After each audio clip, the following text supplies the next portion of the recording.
Good evening everyone, I am Nelvinian Castro from BE2 and this is my multimedia presentation about the proclamation of Philippine independence. So the proclamation of Philippine independence was a declaration made by a Filipino revolutionary leader which is si Emilio Aguinaldo.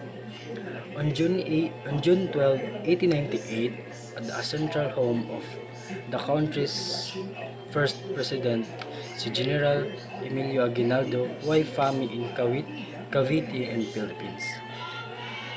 It marked the Philippines' independence from Spanish colonization and gave birth, birth to the first republic in Asia. So this is a table of content.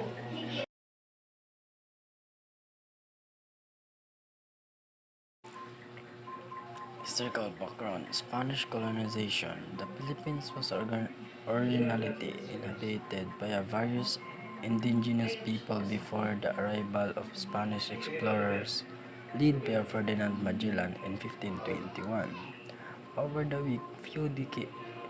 decades, the Spanish gradually established control over the islands, marking the beginning of more than 3 centuries of colonial rule.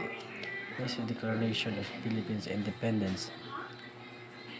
On June 12, 1898, in Cavite, Emilio Aguinaldo proclaimed Philippine independence from Spanish rule. This declaration was symbolized by a raising of the Philippine flag and the playing of the national anthem. Lupang hinirang Aguinaldo's proclamation effectively marked the end of Spanish colonial rule in the Philippines. Next is Spanish rule. During the Spanish colonial period, the Philippines were administered as part of the Spanish East Indies. The Spanish colonial government was characterized by its exploitative practices including forced labor, tribute payment, and the propagation of Roman Catholicism. First is Emilio Aguinaldo. On June 12, 1898, Emilio Aguinaldo, along with other Filipino revolutionary leaders, proclaimed the Philippine independence from Spain. This proclamation took place in Cavite, and Aguinaldo raised the flag which is known as the Philippine flag as the symbol of the century's new found. Second is Andres Bonifacio. Andres Bonifacio was a key figure in the Philippine Revolution against Spanish colonial rule. He was he was one of the founders of Katipunan, a secret society dedicated to the liberation of the Philippines from Spanish oppression. Bonifacio is often considered the father of the Philippines Revolution and played a pivotal role in organizing Filipino to rise against Spanish rule.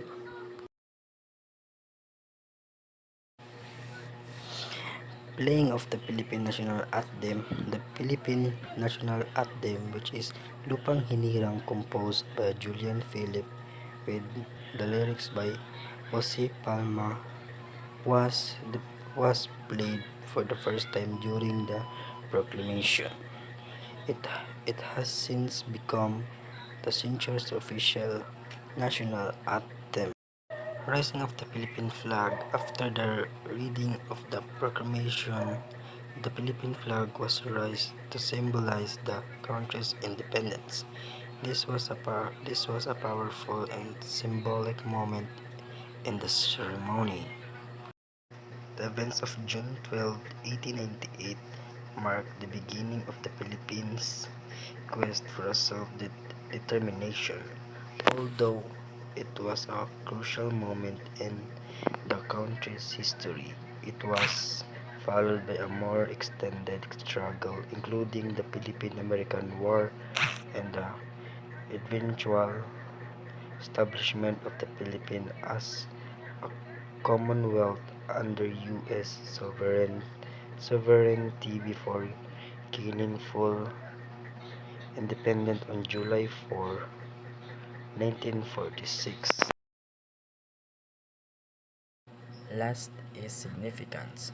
The proclamation of Philippine independence on June 12, 1898 is considered a pivotal moment in Philippine history because it represents the achievement of the history-long standing goal for self-governance.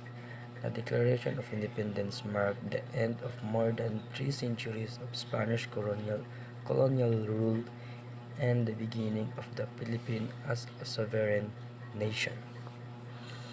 This was significant as it allowed the Filipino people to assert their right to self-determination and serve as an inspiration to other colonized peoples seeking independence.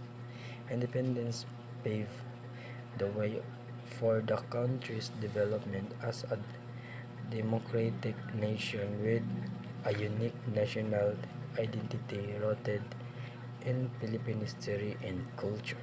That's all. Thank you.